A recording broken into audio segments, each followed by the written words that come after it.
What is up, travel fam? Today we are exploring a national park unlike any other in America.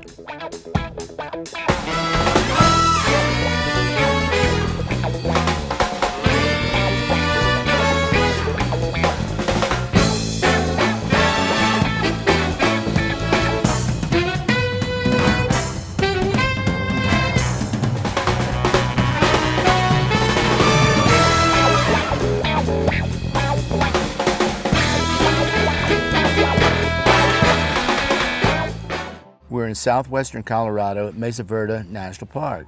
This isn't just about beautiful landscapes, it's a massive open-air museum dedicated to preserving ancestral Puebloan history. Over 700 years ago, thousands of people built entire thriving communities directly in the sides of these steep canyon walls. Today we're going inside. We scored tickets to tour the legendary Cliff Palace, and later we're rugged hiking deep into the backcountry to find some ancient rock art.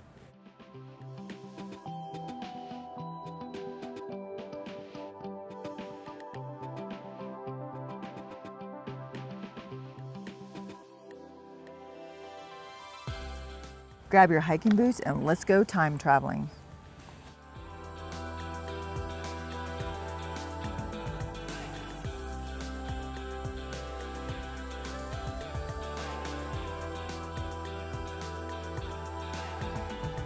Look at that.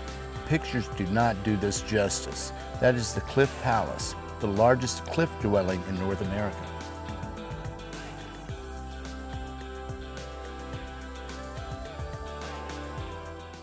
It has over 150 rooms and 21 kivas, which are underground ceremonial rooms. To get down there, you must book a ranger-guided tour in advance. Do not show up here expecting to just walk down on your own. The tour is a bit of an adventure itself. You have to climb down stone steps and ascend several ladders. If you're afraid of heights, just take your time.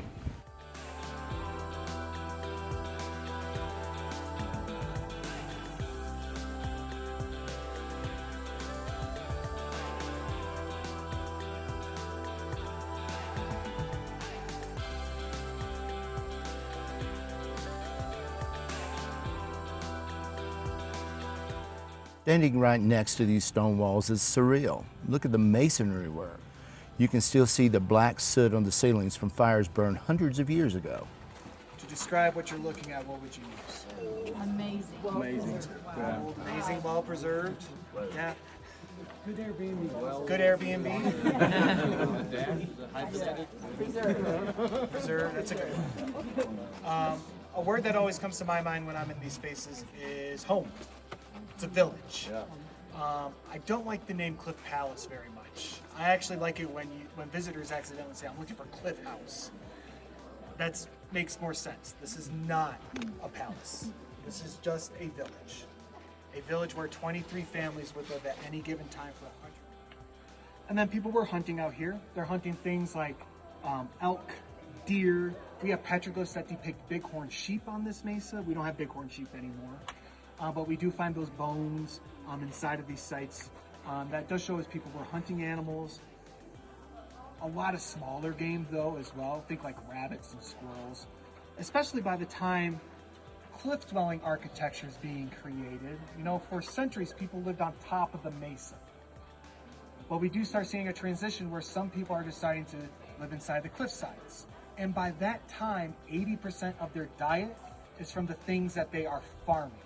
Things that they are growing themselves. This place is a great place to grow food. May not seem like it, but let me explain how people did this. So where they had their farm fields was not in the valleys, it was on top of the mesas. That 6-degree slope was crucial for them to get longer sun exposure for their mesa tops, for their fields. And then also our soils are created on windy vents. We have little particles of sediment being brought in from Utah, Arizona, New Mexico. It's all being placed on top of our mesa. There's areas in our park where we have actually 15 feet of topsoil. Oh. Mm-hmm. And they're farming things like squash, beans. What's a third that always goes with this? Corn.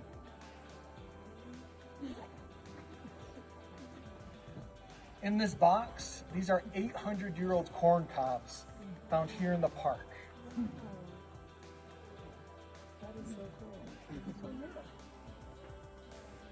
Everyone comments on the size. Okay? I was about to say, yeah, you think they had big evil agricultural corporations like Monsanto back in the day? This is the true intention of what corn should look like out here. Corn that is meant to be grown in a dry, arid environment. And right here is one of the kivas. The architecture is incredibly advanced. It's crazy to think that by the late 1200s, the people who built this completely moved away. The ranger told us that they'd likely left due to severe droughts and resource scarcity. It's a heavy, beautiful piece of history to stand in. Fire pit, that's our bigger circle that we see down there. Remember, there'd be a roof here. So if I choose to have a fire, what's the main thing that I need in order to be in here safely? Ventilation, yeah. So can you guys point to that hole on the ground just below your feet? Yep. So that is our vent hole. What that does is it connects to a vent shaft. And that allows cool air to rush down to the bottom of the kiva. And when that cool air is released, it hits a wall.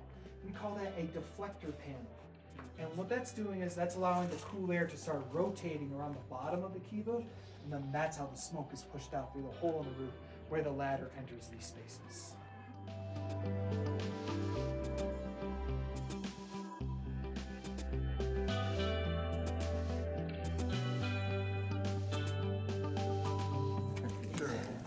It's a skinny little crack. We got a single file that we gotta go through. Maybe. Yeah. I think the Civilian Conservation Corps were drinking when they built this thing.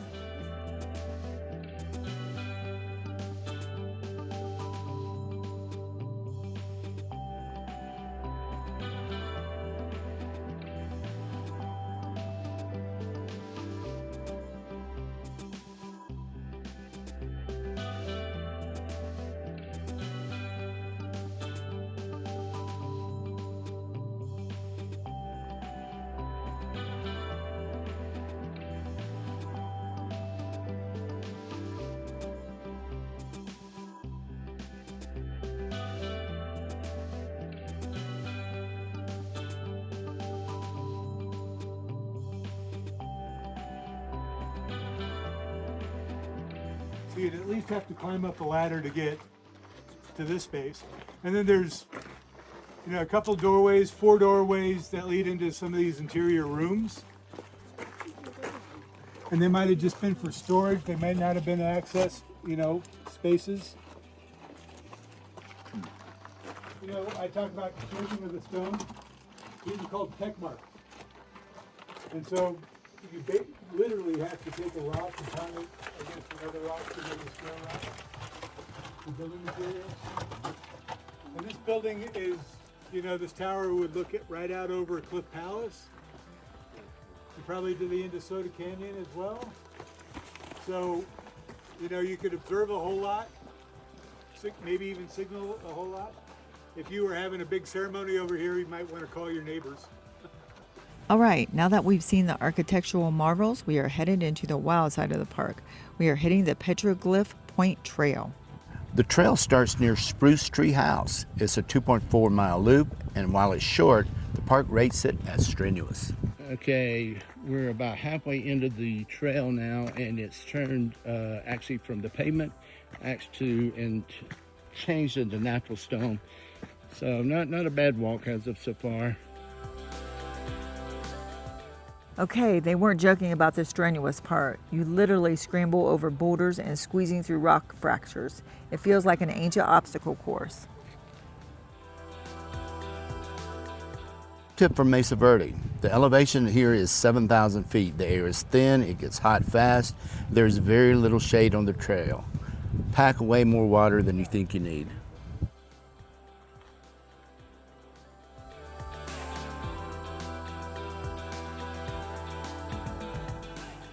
Look, we made it. Check out this panel. Wow, this is the largest petroglyph panel in the entire park. These symbols tell the story of clans, migrations, and spiritual beliefs.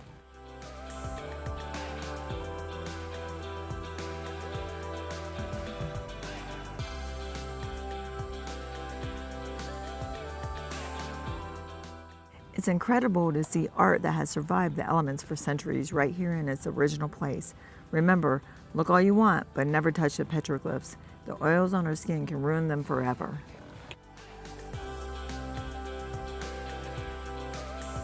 I'm at the top of the world, Mom!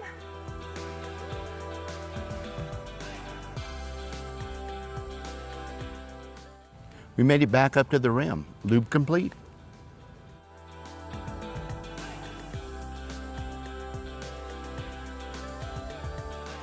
Nothing but a good time. How can I resist? But nothing but a good time, and it don't get better than this.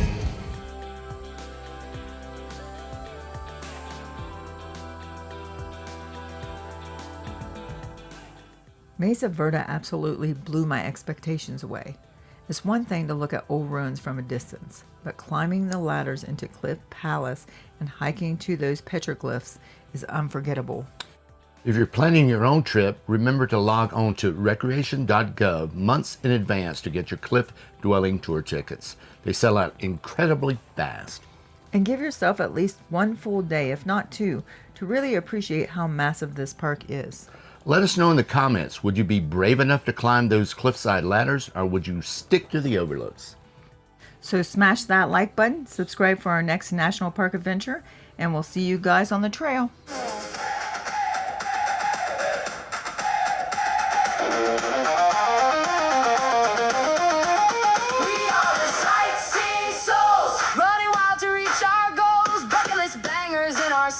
Traveling from day to night, cheap flights and open roads, carrying heavy loads, but our hearts are light and free. This is how we want to be.